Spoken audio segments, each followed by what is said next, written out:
Hello friends, welcome back to my YouTube channel Gyan Arjan coaching. So friends, आज हम लोग भारत के राष्ट्रीय प्रतीक से संबंधित प्रश्नों को करेंगे और यहाँ से आपके एग्ज़ाम में 1 से 2 क्वेश्चन हर बार आपके एग्ज़ाम में देखने को मिल जाता है। तो चलिए वीडियो को स्टार्ट करते हैं, लेकिन स्टार्ट करने से पहले मैं चाहूँगा कि आप मेरे चैनल पर नए हैं तो चैनल को सब्सक्राइब कर लें और बेल आइकन को ज़रूर प्रेस करें ताकि नोटिफिकेशन आपको मिल सके। So let's start this video.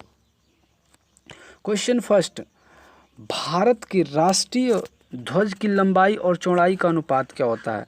तो भारत के राष्ट्रीय ध्वज की लंबाई और चौड़ाई का अनुपात क्या होता है? ऑप्शन में 5:3, ऑप्शन बी में 3:2, ऑप्शन सी में 3:4, ऑप्शन डी में 2:3।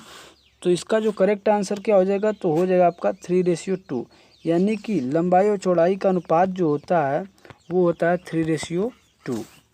क्वेश्चन नंबर 2, भारत के राष्ट्रीय ध्वज की चौड़ाई और लंबाई। इसमें लंबाई और चौड़ाई की बात कही थी, इसमें अब क्या कर रहा है कि चौड़ाई और लंबाई। तो चौड़ाई और लंबाई क्या होता है रेशियो? तो इसमें ऑप्शन लिखा है ए में 1:2, option B 2:3, option C 3:2, option D क्या 2:1। तो इसका जो करेक्ट आंसर क्या हो जाएगा? तो उसका हो जाएगा 2:3, यानी option B is a correct answer. Question number 3, Bharat के राष्ट्रीय ध्वज के मध्य में बने धर्म चक्र का रंग क्या है? ऑप्शन ए जो है समुद्री नीला, ऑप्शन बी गहरा नीला, ऑप्शन सी काला, ऑप्शन डी का हरा। तो इसका जो करेक्ट आंसर क्या हो जाएगा? तो वो हो जाएगा गहरा नीला होता है। राष्ट्रीय ध्वज के मध्य में बना जो धर्म चक्र होता है गहरा नीला होता है। क्वेश्चन नंबर 4, भारत के राष्ट्रीय ध्वज के चक्र में कितनी तिलियां होती हैं? Option A 20, option B 22, option C 23, option D 24। तो कितनी तिलियां होती हैं? तो वो होती हैं 24। Option D is correct answer हो जाएगा। और ये जितने भी प्रश्न हैं, ये प्रश्न आपके नेवी MR/SR एग्ज़ाम में ये पूछे गए प्रश्न हैं प्रीवियस ईयर में। क्वेश्चन नंबर 5, स्वतंत्र भारत के राष्ट्रीय ध्वज का डिजाइन निम्नलिखित में से किसने बनाया था? Option A Mahatma Gandhi, option B जो है बंकिम चंद्र चटर्जी, ऑप्शन सी रविंद्रनाथ टैगोर और ऑप्शन डी जो है पिंगली वेंकैया। तो किसने बनाया था? तो वो बनाया था पिंगाली वेंकैया ने। Option D is correct answer. और मोस्ट इंपॉर्टेंट क्वेश्चन, ये भी क्वेश्चन आपके प्रीवियस ईयर एग्जाम में पूछा गया है। क्वेश्चन नंबर 6, भारत का राष्ट्रीय गान है। तो भारत का राष्ट्रीय गान क्या है? Option A Vande Mataram, option B सारे जहां से अच्छा, ऑप्शन सी जन गण मन, ऑप्शन डी क्या है हिंद देश का प्यारा झंडा। तो इसका जो करेक्ट आंसर क्या हो जाएगा? तो हो जाएगा जन गण मन जो है ये भारत का राष्ट्रीय गान है। और इसके रचयिता कौन है? तो इसके रचयिता आपके रविंद्रनाथ टैगोर जी हैं, रविंद्रनाथ टैगोर। तो रविंद्रनाथ टैगोर हैं। तो क्वेश्चन 7 में भी इसका रचयिता का ही नाम लिया है, तो इसका बी हो जाएगा करेक्ट आंसर। और कई लोग सोच रहे हो कि इतना इजी क्वेश्चन नहीं आता है, तो दोस्तों मैं आपसे कहना चाहूँगा कि आपसे बहुत हार्ड क्वेश्चन नहीं आता है। आपके एग्ज़ाम में ऐसा ही क्वेश्चन आता है, 1 से 2 नंबर का प्रश्न आपके हर बार मिलता है ऐसे क्वेश्चन से। तो क्वेश्चन नंबर 8, राष्ट्रीय गान जनगण मन सर्वप्रथम कब और कहाँ गाया गया था? तो ऑप्शन ए में है 1911 कलकत्ता में, ऑप्शन बी जो है वो कर रहा है 1931 कलकत्ता में, और ऑप्शन सी 1950 दिल्ली में, ऑप्शन डी है 1996 कलकत्ता में। तो 1896 कलकत्ता में है ये। तो कब गाया गया था? वो गाया गया था 1911 कलकत्ता में गाया गया था राष्ट्रीय गान जनगण मन। और ये भी क्वेश्चन प्रीवियस ईयर एग्जाम में आया हुआ प्रश्न है, प्रीवियस ईयर एग्जाम में आपके आया हुआ ये प्रश्न है। क्वेश्चन नंबर 9, भारत के राष्ट्रीय गान जन गण मन को संपूर्ण रूप में गाने में कितना समय लगता है? तो ऑप्शन ए में 50 सेकेंड, ऑप्शन बी में 52 सेकेंड, ऑप्शन सी में 55 सेकेंड, ऑप्शन डी में 59 सेकेंड। तो कितना सेकेंड लगता है? तो लगता है 52 second. Option B is correct answer. मैं बोल रहा हूँ बार बार कि ये क्वेश्चन जो है आपके प्रीवियस ईयर एग्जाम में पूछे गए हैं। तो ये भी क्वेश्चन प्रीवियस ईयर एग्जाम में आपका पूछा गया है। भारत का राष्ट्रीय गीत है। तो भारत का राष्ट्रीय गीत क्या है? क्वेश्चन 10 है। ऑप्शन ए जन गण मन अधिनायक जय है, ऑप्शन बी हिंद देश का प्यारा झंडा, ऑप्शन सी वंदे मातरम, ऑप्शन डी सारे जहां से अच्छा। तो जो भारत का राष्ट्रीय गीत है वो है आपका Vande Mataram. Option C is a correct answer. और इसके रचयिता कौन है? तो इसके रचयिता हैं बंकिम चंद्र चटर्जी, बंकिम चंद्र चटर्जी, बंकिम चंद्र चटर्जी हैं। क्वेश्चन नंबर 11 में लिख ऊपर जो क्वेश्चन था उसका रचयिता का नाम है, तो इसका करेक्ट आंसर हो जाएगा क्या, Bankim Chandra Chatterjee. Option B is correct answer. Question number 12 हो जाएगा। क्वेश्चन नंबर 12 लिखा है कि भारत के राष्ट्रीय गीत के गायन की अवधि है। तो भारत के राष्ट्रीय गीत के गायन की अवधि क्या है? Option 52 second, option B 60 second, option C 65 second और ऑप्शन डी क्या 90 सेकेंड। तो इसका जो करेक्ट आंसर है क्या हो जाएगा? तो हो जाएगा इसका 65 सेकेंड, यानी option C is correct answer. ये जो क्वेश्चन है ना दोस्तों, ये भारत के राष्ट्रीय गीत के गायन की अवधि जो है 65 सेकेंड होता है। ये प्रश्न आपके 2020 यानी कि जो फरवरी में जो परीक्षा हुआ था, फेब में जो परीक्षा हुई थी उसमें ये पूछा गया प्रश्न था। क्वेश्चन नंबर 17, भारत के राष्ट्रीय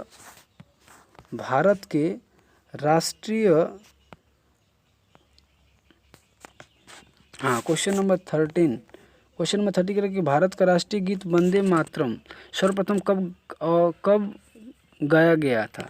तो कब गाया गया था? ऑप्शन ए जो है 1886, ऑप्शन बी जो है 1896, ऑप्शन सी 1906, ऑप्शन डी 1907। तो कब गाया गया था? तो गाया गया था आपका जो 1896 ईस्वी में गाया गया था वंदे Mataram.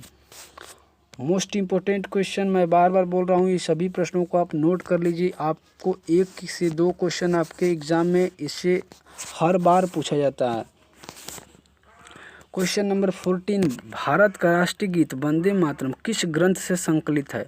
Option A Mundakopanishad, option B Kathopanishad, option C Bharat Bharati, option D जो आनंद मठ। तो किससे संकलित किया गया है? तो किया गया है आपका आनंद मठ से, यानी option D is a correct answer. Question 15, Akashvani और दूरदर्शन के दैनिक कार्यक्रमों की शुरुआत किससे होती है? ऑप्शन ए राष्ट्रगान, ऑप्शन बी राष्ट्रगीत, ऑप्शन सी जो है संतूर वादन, ऑप्शन डी फिल्मी धुन। तो किससे होती है शुरुआत? तो वो होती है आपके जो राष्ट्रगीत होती है ना, उससे। Option B is a correct answer. और मोस्ट इम्पोर्टेंट क्वेश्चन, क्योंकि ये भी क्वेश्चन आपके एग्जाम में आ चुका है। क्वेश्चन नंबर 16, सारनाथ स्थित राष्ट्रीय स्तंभ का कौन सा भाग राष्ट्रीय प्रतीक या चिन्ह के रूप में लिया गया है? ऑप्शन ए शीर्ष भाग, ऑप्शन बी मध्य भाग, ऑप्शन सी आधार भाग, ऑप्शन डी पूरा भाग। तो कौन सा भाग लिया गया है? तो वो लिया गया है आपका शीर्ष भाग, यानी option A is a correct answer. Question number 17, Bharat के राष्ट्रीय प्रतीक में निम्नलिखित में से कौन सा पशु दृष्टिगत नहीं है? ऑप्शन ए सिंह, ऑप्शन बी सांड, ऑप्शन सी जो घोड़ा, ऑप्शन डी हिरण। तो भारत के राष्ट्रीय प्रतीक में निम्नलिखित से कौन सा पशु दृष्टिगत नहीं है? तो वो है आपका जो हिरण है, हिरण दृष्टिगत नहीं है। ऑप्शन डी जो करेक्ट आंसर हो जाएगा। क्वेश्चन नंबर 18, भारत के राष्ट्रीय प्रतीक चिन्ह में कितने शेर दिखाई देते हैं? तो कितने शेर दिखाई देते हैं? Option A 1, option B 2, option C 3, option D क्या 4। तो कितने शेर दिखाई देते हैं? तो दिखाई देते हैं आपके जो 3 होते हैं, 3 शेर दिखाई देते हैं। और ये मोस्ट इंपॉर्टेंट क्वेश्चन, क्योंकि ये भी जो क्वेश्चन है ये प्रीवियस ईयर एग्जाम में ने भी MR के आए हुए प्रश्न हैं। क्वेश्चन नंबर 19, भारत का राज्य चिन्ह अशोक महान द्वारा सारनाथ में स्थापित सिंह स्तंभ से लिया गया है। इस राज चिन्ह के मूल स्तंभ में कितने सिंह हैं? तो कितने सिंह हैं? तो अभी मैंने बताया कि राष्ट्रीय प्रतीक चिन्ह में कितने शेर दिखाई देते हैं, वो 3 होगा। लेकिन क्वेश्चन थोड़ा ऐसे घुमा दे तो इसका जो करेक्ट आंसर हो जाए, जो 19 का भारत का राज्य चिन्ह अशोक महान द्वारा सारनाथ में स्थापित सिंह स्तंभ से लिया गया है, इस राज्य चिन्ह के मूल स्तंभ में कितने सिंह हैं? तो वो हैं 4, यानी ऑप्शन सी जो करेक्ट आंसर हो जाएगा। ऑप्शन सी जो करेक्ट आंसर हो जाएगा। तो इसमें कन्फ्यूजन ना होइएगा, बल्कि इसको अच्छे से देख लीजिएगा। क्वेश्चन नंबर 20, भारत के राष्ट्रीय संवत के रूप में किस संवत को मान्यता प्रदान की गई? ऑप्शन ए विक्रमी संवत, ऑप्शन बी शक संवत, ऑप्शन सी कोल्लम संवत, ऑप्शन डी जो है ग्रेगोरियन संवत। तो किस संवत को मान्यता प्रदान की गई? तो वो प्रदान की गई आपका जो शक संवत है, शक संवत को मान्यता प्रदान की गई। क्वेश्चन नंबर 21, शक संवत पर आधारित राष्ट्रीय पंचांग प्रथम मास होता है, क्या होता है? Option A Chaitra, option A में है चैत्र, ऑप्शन बी में है वैशाख, ऑप्शन सी में माघ, ऑप्शन डी कार्तिक। तो इसका जो करेक्ट आंसर क्या हो जाएगा? तो वो हो जाएगा आपका जो चैत्र, चैत्र से शक संवत पर आधारित राष्ट्रीय पंचांग का प्रथम मास होता है चैत्र होता है। क्वेश्चन नंबर 22, शक संवत पर आधारित राष्ट्रीय पंचांग अंतिम मास होता है, जो अंतिम महीना होता है वो क्या होता है शक संवत पर आधारित, तो वो होता है आपका कौन होता है, तो ऑप्शन ए में चैत्र है, यहाँ ऑप्शन ए में चैत्र है, ऑप्शन बी में माघ है, ऑप्शन बी में पौष, ऑप्शन डी फागुन, तो वो होता है क्या फागुन जो होता है ये लास्ट यानी कि अंतिम मास होता है। ऑप्शन डी जो करेक्ट आंसर हो जाएगा। क्वेश्चन नंबर 23, भारत का राष्ट्रीय पशु है, तो भारत का राष्ट्रीय पशु क्या है, ऑप्शन ए चीता, ऑप्शन बी तेंदुआ, ऑप्शन सी बाघ, ऑप्शन डी से सिंह। तो भारत का राष्ट्रीय पशु क्या है, तो वो है आपका जो बाघ जो है, option C is correct answer.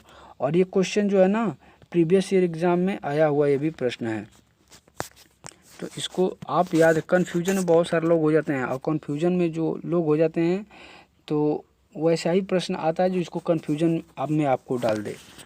Question number 24, बाघ से पूर्व भारत का राष्ट्रीय पशु था, भारत का जो राष्ट्रीय पशु था बाघ से पूर्व कौन सा राष्ट्रीय पशु था, तो ऑप्शन में हिरण, ऑप्शन बी नीलगाय, ऑप्शन सी सिंह, ऑप्शन डी क्या गैंडा।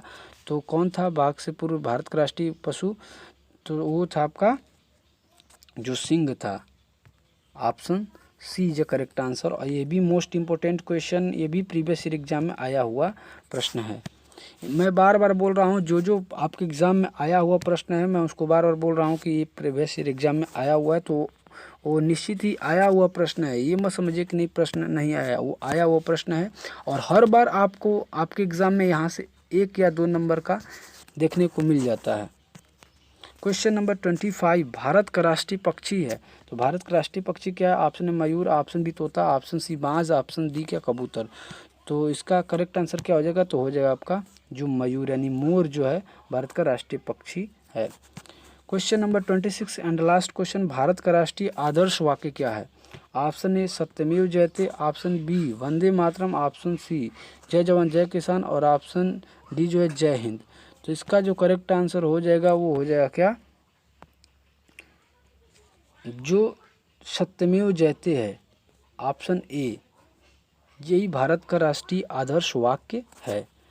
तो आई होप ये वीडियो आपको अच्छा लगा होगा, और अच्छा लगे तो अभी वीडियो को लाइक कर दें, अभी तक चैनल को सब्सक्राइब नहीं किए हैं फ्रेंड्स तो चैनल को सब्सक्राइब कर दें, और मिलते हैं नेक्स्ट वीडियो में, तब तक के लिए bye, take care, all the best.